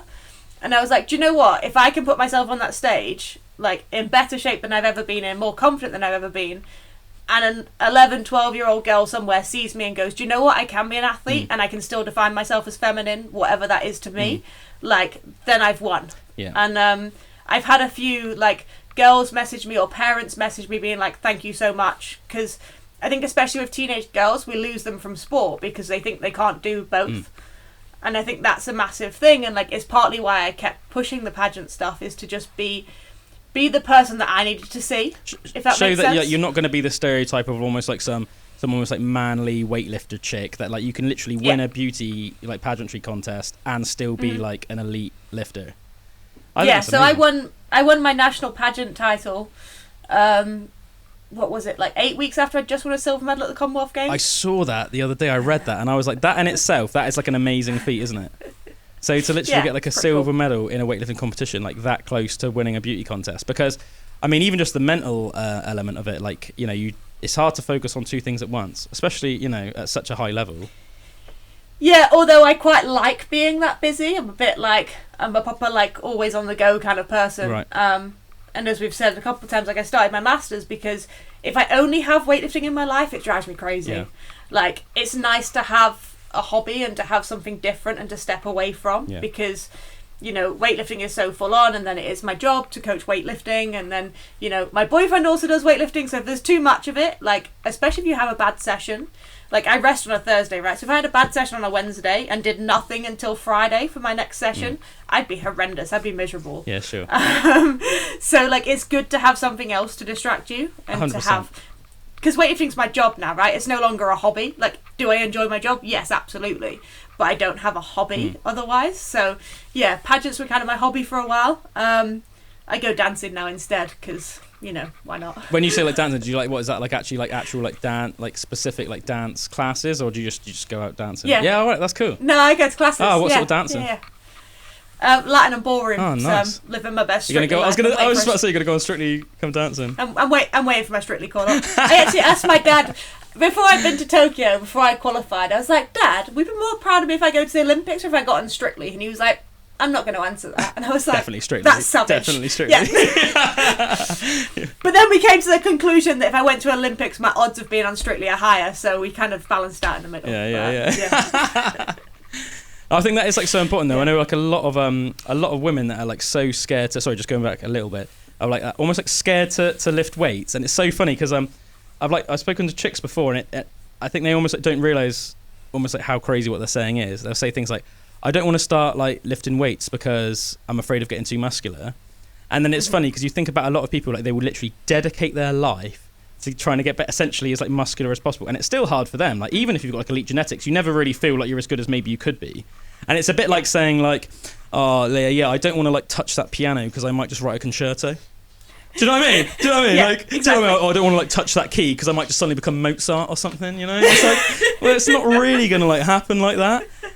So it's like, you know, and like worried that they're going to be like turn into like, you know, big mass monsters and stuff. And I think as well, and this is another reason why I think steroids can be damaging, is because if like a young lady that's into working out and is almost like scared to touch weights, is because if they see like a picture of a female bodybuilder and think that that's basically what you're going to look like after like 1 month of lifting as a natural, then that is, do you know what I mean, that's so unhealthy. Yeah, we physically don't have enough testosterone in your body for that to happen. Like, even if you're on the higher end, like, you're still going to struggle. I think that, like, if you're, like, a natural woman, you, regardless of how much you weight train and how much protein you eat and how much creatine you take, you will never stop looking feminine. And you'll never... exactly. You're, I mean, I guess it's all in the eye of the beholder, but you are just almost going to look like the best version of you. Like, basically. Yeah, absolutely. Yeah. And that's the other thing is people are like, I don't want to get massive, but I want a nice, like, perky round bum. And I'm like, you realise that that's made of muscle, right? Yeah. They're like doing... You're going to have to build some muscle. Yeah. Like, they're not going to do it doing like body weight donkey calf raises on your yoga mat in the living room. Yeah. You know, you're going to do that from like squatting. You're going to do that from freaking clean and jerking 133 kilos. Yeah, exactly. I think like the industry is changing. Like sometimes I'm like, is it just because I'm only in this world? But I think, you know, the big thing was like the Kim Kardashian bum when that was a thing, and like people are like, how do I like whatever? And I'm like, just get a gym membership. Like a gym membership. Yeah, a gym membership costs you £20 a month. A bum job costs you £20,000. I don't know how much they cost. Like, it's a lot cheaper to just go to the gym 3 times a week. I remember hearing about some... And a lot more rewarding. I remember hearing about some woman that had like a really cheap one done. And I think it was like she literally... I mean, don't know. This was probably like some back-end place in like America, I think it was. But Turkey. Yeah, maybe. But I think they literally poured like cement into her butt. Oh, I saw that. Like, not only must she have suddenly felt like ridiculously heavy, but I think she had to go to like hospital because she obviously had like savage like health complications. And I thought like, oh my god, like why would you agree to that? Madness, absolute Some like madness. builder like agreed to do it for $1,000. Yeah, I'll just like shoot a load of cement in your bum. Like, not a good deal. Yeah, not a good deal. Not the way to go. So yeah, wild times. Yeah. I like watching a bit of botch though, when people do stupid stuff like that. People get like pec implants and things. I'm like, just go to the gym, bro. Yeah, I saw a video. There was a big sort of boxer in the 90s. His name was Tommy Morrison, and you know he was like a big freaking massive heavyweight boxer, and he looked good. But and he's got like these pec implants. And I think pec implants on a guy will never look like pecs. He just looked like he had boobs. He looked like like a woman that had a boob job. That's pretty much what he looked like. And like, yeah, they were a bit more like angular and square than like ones I guess a woman would get. But I was like, man, like, yeah, Google him, Tommy Morrison. Yeah, Tommy Morrison pec implants. But yeah, it's a strange thing. You hear, oh, that's another thing I think is mad nowadays. You hear a lot of is like synthol injections. You hear about all that stuff? Yeah. Like oil. Bodybuilders before they get on stage, like to like pump them up. Squirting oil in their like calves and their deltoids and their biceps and that. And I'm just like, man, come on. It's gone mad. It literally has gone mad, hasn't it? Especially in like bodybuilding, you see. I mean, talking about people dropping dead. I mean, you see in like Arnie's generation, a lot of those guys are still around. Like Frank Zane, you know, Franco Columbo only died a couple of years ago, and that was only because like he drowned, wasn't it, and stuff like that. Like, yeah. That's like the glory days of bodybuilding, like when they were like taking a little bit to enhance, but like they still looked like humans. Oh yeah. Now they just look like monsters. And I expect the top pros in those days were on like less than a lot of just like gym bros in the gym in England that don't even do athletics. Absolutely. Which is mad to think that, isn't it? Literally like a Mr. Olympia in the 70s would be on less than like, you know, like Gary who wants to go down the club tonight in like his like extra small t-shirt. Just going to pull. Yeah. So it's like as tight as possible, but really he should be wearing like an extra large one. You know. But yeah, that's absolutely mad. What was going? Oh yeah, you know, you hear like guys dropping like flies. Like a couple of years ago, there was that guy Dallas McCarver. I think he was only like 26, 27 when he died in that. And it's like they literally are like dropping like flies in that bodybuilding thing. I'm like, man, something needs to be done about that. I almost think that they should almost just like ban the open weight category in bodybuilding because it becomes awful. It becomes this like point of responsibility, doesn't it, for like the rest of the world? Yeah. And like the health of athletes. So yeah. And I think, you know, you see a lot of people. I've seen that Arnie pushes a lot for what's it called, like classic physique? You know, the one where like Chris Bumstead's like a really big sort of phenomenon nowadays. Yeah, he just won another one, didn't he? Yeah, because it was like the Olympia just a couple of days ago, wasn't it? And I know that like a lot of people are saying like, well, he's like the best bodybuilder in the world, and everybody sees it like that. And guys want to look like that. They don't want to look like the guys on the stage with like the big guts with all the synthol, and it's just a bit much, isn't it? You know? Yeah. That's crazy. What would you sort of what would you say to somebody like a young lady that sort of like wants to sort of get seriously into weightlifting? What would you sort of tell them? Any advice you would give them? I think a big thing would be to get a good coach. Like, find yourself a coach from the start. Like, don't try and teach yourself. If you try and teach yourself, you just spend twice as long undoing the habits. And like, yes, coaching's expensive, but it's gonna be more expensive to undo habits than it is to just build good habits from the start. And also, like, do it for you. Like, don't do it for anybody else. And I think that's a big thing. Is like, you know, some people get into it and they're like, oh, I'm quite good at it, so I'm gonna stay at it. Like, but don't necessarily love it. Like, you have to love weightlifting. Go try it. Find yourself a club where you fit as well. Like, you tend to find like different gyms have different vibes. Like, so find somewhere where you feel it fits like your personality, and the people there want you to be the best you, and they're not like trying to beat you or whatever else. Like, healthy competition is good in a gym, but you also want to go in a gym where you feel empowered and like you want to be there, and you know those people are there wanting the best for you. And yeah, just have a good time. Weightlifting's great. Oh yeah, 100%. So.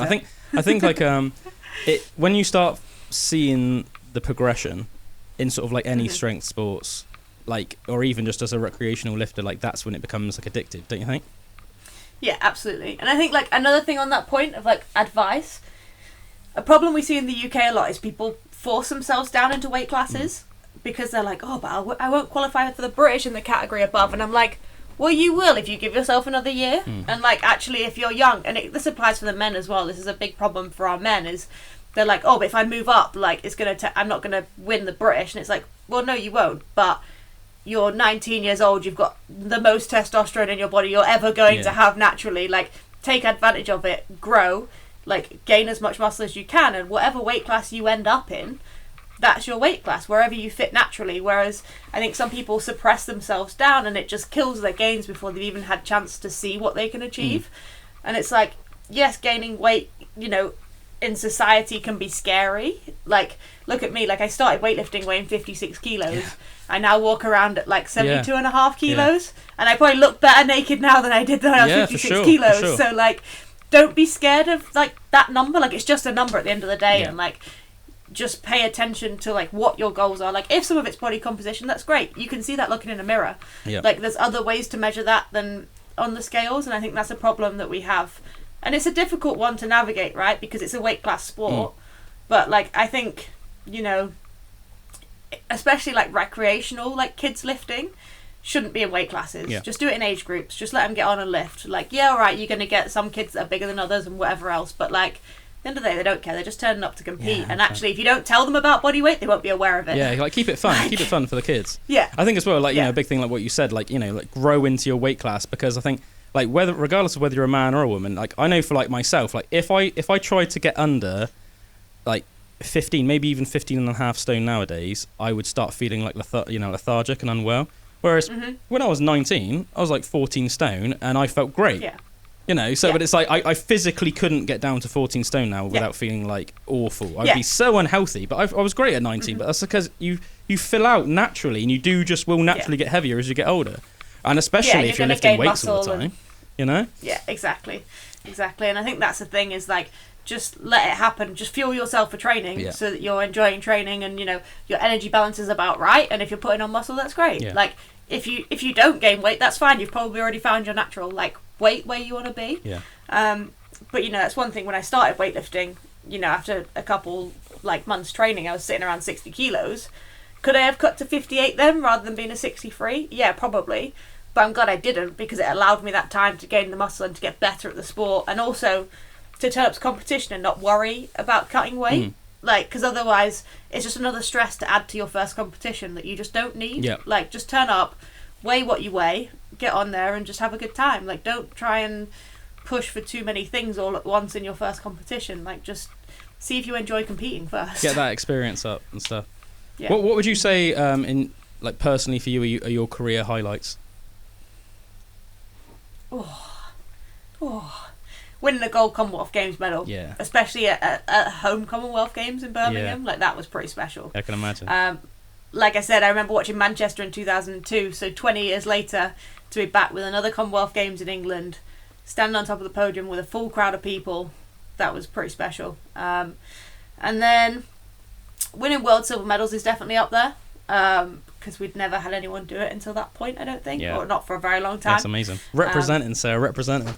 And what is a very hard weight class, like I'm a middleweight female, so it's very densely populated, and I think not only were the medals special for then, but like I didn't perform how I wanted to in Tokyo, but it depends on what time frame you look at that. Like I was disappointed after Tokyo, and then to go into a world championships like 3-4 months later and come away with 2 silver medals in a new weight class and enjoy being back on the platform, like that makes that competition special for me, because the psychology to overcome that, to go out there and be like, you know, I do still enjoy doing this, like that was something really special. Yeah, that's amazing. So what I know you said you think your career is winding down, so what's the future got in store for you at the moment? So we're currently in the middle of an Olympic qualification for Paris next year. So to go to the Olympics you need to be top 10 in the world in your weight class. So that's a fun challenge at 71, because there's a lot of good athletes sitting there. So I've got the World Cup in Qatar at the start of December, so we're like 4 weeks out now. So that's the next big one. Hopefully put a good total in there to get me safely in those Olympic rankings. I believe in you, Sarah. Smash it. Thanks. And then we've got the Europeans in February, which will be another big one. Again, part of Olympic qualification. And then the last chance saloon for Olympic qualification is in April, which by that point then we'll know who's going to Paris in the summer. So that's the big goal. And then after that, we're kind of going to cruise and see what life brings around. Okay. I'll do the World Championships that year for sure. And, then I'll probably have a little bit of a shift in priorities. And like I'll still compete internationally and I'll still do weightlifting. Okay. So when you say your career is winding down, it's like, not really. Yeah, but yes and no. So like at the minute, like my life order is like weightlifting, social, family, whatever, like master's degree, and then whatever so else. Switch that up a bit. Whereas it'll switch it around a little bit. You think like of having like a family and and things like that? And yeah, eventually. Yeah. So like those things are kind of going to take the priority. I'm 31. I'm aware of that. Like unfortunately, there is a time scale to these things, for sure. and You know, I just got like some other stuff that I want to do, and you know, training 5 times a week in weightlifting, like it's tough. Yeah. Like it requires a lot, and like even like the hours in the gym isn't that much, but how battered you feel and the recovery you've got to do, and Ice baths. the amount you even need to sleep. Yeah, the ice baths. Like I'd rather not get in an ice bath every morning. Do you feel like that's played like a big sort of like a key part in your recovery since you've been doing that? Do you know what? Yeah, I was skeptical. Yeah. Like I hate cold water. Like I nearly drowned as a kid, so like I really don't like cold water. But I think the biggest difference it's made for me is sleep quality. So even though I get in the morning, I sleep a lot better. I did not know that was one thing I didn't know, that ice water was supposed to help you sleep better. Do you know like what the reasoning behind that is supposed to be, or? I think it's all to do with like your like fight or flight response. Okay. And your body's like an like adrenaline ability dump? to like calm itself. Is it something like that? Yeah, something like that. The full science behind it. I don't know but the boyfriend's the science nerd in the family. Okay. But, who turned you on to the ice baths? So I'd seen some stuff about it on social media, and then it getting more popular and stuff, and whatever else, and you know, I'm at that point where I'm trying to find the 1% for recovery. Like I'm getting older, my body's like been weightlifting a long time, and it was actually my boyfriend Ed that was like, I think you should try this, and I'm like, you know, I hate cold water. Like I can't think of anything worse than getting in cold water every morning. He's like, what if it makes a difference? And I'm like, oh, I hate that you're right. Yeah, sure. So I reached out to Lumi and was like, look, this isn't for me, but like it'll probably make cool content for you, like my kind of journey in it. So they sent me an ice bath, which I'm grateful for. And yeah, it's been an interesting journey. And actually now, I notice the difference in my mood if I don't get in. Really? Like, yeah. Like, trying to get to train, like, I just feel a bit more sluggish and whatever else. And, like, my sleep, like, if I'm away and I haven't got it with me, like, I struggle getting to sleep and stuff. Like, it is wild. And, like, I'll know, like, if I've had a busy day and I've not, like, switched off, I'll get in the evening as well, just to really like start my body like that fresh, like flush of blood, get everything out. It's a really like, you have to be so mindful in there. Sure. Like you have to, you know, really kind of center yourself for 2-3 minutes. So before bed, it's quite a nice little, just calm yourself down, really kind of settle yourself, and then. Yeah, again, I was sceptical. Yeah, I was definitely sceptical, but actually have noticed the difference. So, say obviously it's like affects your sleep in a positive way. So like, how much would you say you sort of sleep on average a night? About 9 hours a night. Wow, that's so good. That's so good. Yeah, that's the aim. So I'm like a 10:30 till 8:30, like in bed. Yeah. So like 10 hours. So sleep time's probably around 9. Right. I'd had a busy weekend travelling and hadn't slept Saturday night, so last night I had 10 hours of night before I had 10 hours of like solid sleep, because I wear like a tracker ring, so it tells me everything, and it was like, I felt good yesterday. That's so good. That's so good. But then, to be honest, like doing like weightlifting at your level, I guess you have to have that amount of like rest, that amount of like sleep. Yeah, like that's probably one of the reasons why you haven't had a really bad injury. Yeah, but you have to sleep to get strong, right? Yeah. Like you know, everyone takes the drugs and whatever else, but drugs at the end of the day are recovery, and you have to sleep to grow. Yeah. That's why babies sleep so much, because they're growing and they're developing and whatever else. So like, you can beat your muscles up in the gym, but if you're not getting your sleep in, like, what's the point? Yeah. You know, I have clients that are like, oh yeah, but you know, I could do a 6 a.m. class and then I'll do a double session and I'll train again at like 8, and I'm like, you have a job and you have 3 kids. Like, when are you going to sleep? They're like, oh, but I don't need to. I'm like, no, you do. Otherwise, it's completely pointless you going to the gym. Yeah, 100%. So, yeah, that's the one thing I suffer from the most. That I get annoyed with myself, but yeah, I need to get on that. But, get yourself in an ice bath. Yeah, I do. I mean, the good thing about living in the UK, I mean, like, you don't even have to put ice in it half the time. Just leave it outside. No, it was cold this morning. Yeah. It's funny. I literally like got up and I like saw your little Insta story. If you get into it, you saying how much you didn't want to do it today. Yeah, no, that was cold today. That's amazing. What are you doing in university at the moment? I can't remember if you said. I'm doing a master's in international business. Oh, okay. So what's that? What's the end goal with that? If you don't mind me asking. So, as you said, when I was doing my like shouting from the rooftops, I've done a lot of work with like sport federations. Mm-hmm. So like either was athlete rep for British weightlifting for a while. I've done it for like been on athlete boards for a couple of other like federations in the UK.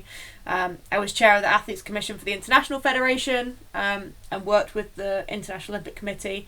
So like I've done a lot of like the business side of sport and like the kind of backroom stuff. But I felt like I was winging it the whole time.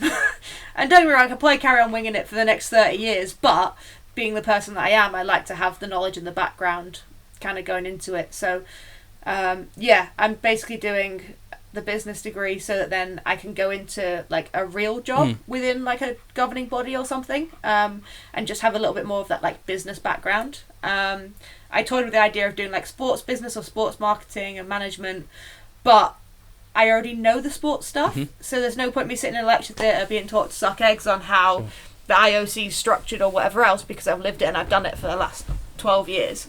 So just doing the straight business, and then if I do decide that working in sport isn't for me, it just opens that up a little bit better for very sensible. Nice. Yeah, and just to finish off, because I always think it's like fun to ask these sort of questions, because they're just like normal everyday questions that people that maybe follow you don't know and might just find interesting. So what were your favourite movies? Disney movies? Yeah, you secretly a Disney girl. Princess. Yeah. To a point, we had a conversation yesterday. I was like, Ed, I've not been to Disneyland for a really long time. And he was like, do we have to go to Disney? I was like, we could just go to Paris. Like, we don't have to go to Orlando. He's like, we'll consider it. He's like, oh, for God's sake. What's your favourite Disney movie, would you say? Oh, like the classics? Yeah. Probably like Beauty and the Beast. Oh, yes. That's my favourite one. Yeah. When it's but a bit then more I quite dark. like a Moana. Yeah. I like a Moana or something like that too. Yeah, So I mean, I've sort of had to start... the newer ones. Yeah, I've had to start watching them again because I've got like a 3.5-year-old girl. Well, actually, she's going to be 4 soon. So yeah, I've sort of like, there's been a resurgence of Disney in my life. So I have watched like things like Moana. Otherwise, I would have been like, up until like, I had my daughter, why would I watch a modern Disney? Do you know what I mean? But yeah, I love Beauty and the Beast. It's quite dark, really, isn't it, for like a kid's story? But I think it's just amazing. Yeah. What about like music and stuff? Are you into your music? Is there like particular stuff you like to listen to when you train, or? Not a massive music nerd, to be honest. Like, I never really have been. I mean, I grew up listening to like Elvis and Buddy Holly and like Johnny Cash. My brother used to pick me up from school blasting Johnny Cash out of his car, I think to try and embarrass me. So I just had to learn to embrace it. And I was like, well, if I just embrace it, then he'll get bored. But yeah, like, I'm not a massive like hype music person. Right, okay. I think partly because when you compete in weightlifting, like, it's quiet. Sure.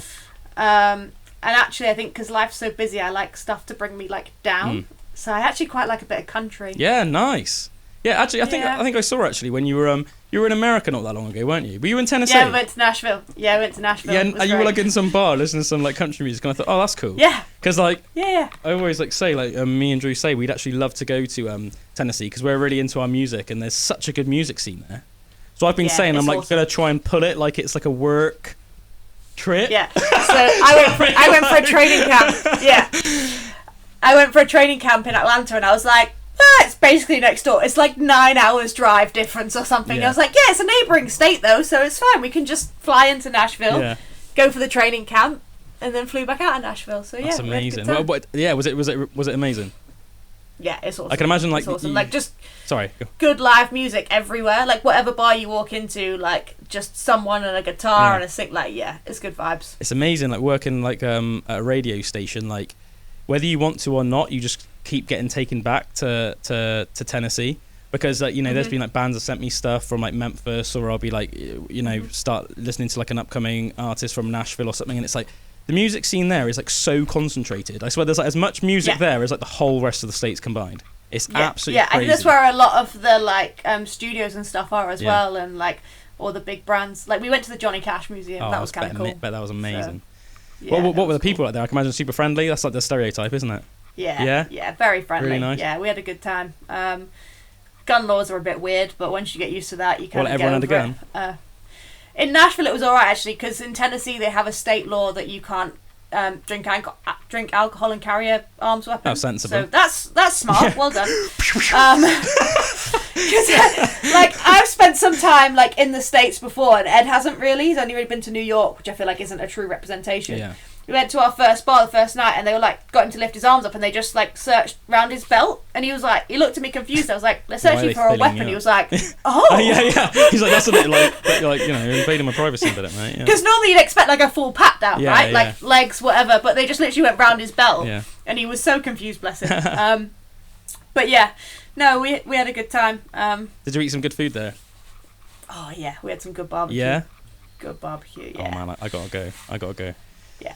And that's the thing, if you go, you've got to find a gym, because if you find a gym, you'll talk to local people. Local people give you better advice on food. Yeah, that's a good point. Smart. I can imagine, I mean, I don't know if I'm just stereotyping. I can imagine that you're sort of not left wanting for gyms regardless of pretty much where you go in America, as long as you're like near a city. Yeah, especially with how big CrossFit is as well in the US. Yeah. Like, for what we need, you can walk into any CrossFit gym and you'll be able to train. So just need a platform, some bar, some weights. Exactly, squat rack. Yeah, sure. Oh, it's amazing. Yeah. And just to finish off, Sarah, is there like anything that you want to sort of promote or like push, like, before we let you get on with your day? I mean, like I said, I run a coaching business. There's a varying different levels of programs on there for different prices. Mm-hmm. There's some subscription ones which are like super cheap. And yes, you could probably get something similar online for free, but one that's, less than ideal because it's really generic and not necessarily very good. These ones are all written by me, so they've had a lot of time and thought put into them. And also, like, that little amount of money, like that 7-8 quid a month, like, really helps me be a full-time athlete. We talked about it earlier with those athletes that I've had come through that have really not even necessarily knowingly supported my journey and being able to do what I do. So if you want a weightlifting program, just look at the option that's there that's a little bit of money a month. But I'd also offer like a higher end one that's full personalised weightlifting program and support from me. I will also offer it with nutrition as well. I did my nutrition qualification, so if you want a full package, send me a message about that. But other than that, I appreciate people's support. Follow me on Instagram. I know it's a lot when you get athletes posting like affiliate links and stuff like that and discounts. It can spam your feed. I try not to spam people's feed, but also remember that if you buy using that link rather than just through the website, like, we do get a kickback, and it does help us massively with what we're able to do and everything else. So yeah, if you can support in some way, be much appreciated. And help me get to Paris. Haven't you got like 6 British records as well, just to finish off? I think I'm at 8. You're at 8 now? And a 9th unofficial one. Wow. So so there you go. I got the records at 64 for snatch, clean and jerk total. I've got the records at 71 for snatch, clean and jerk total, and then at 76 I've got the snatch and the total, and then I unofficially did the clean and jerk one in a small competition that I didn't count. So there you go. So everybody, if you want to get super strong and be the best you, who better to go through than Sarah Davies. Sarah, thank you so much for coming on Pandora's Box. Appreciate your time so much. No problem. Thanks for having me. Cheers, guys.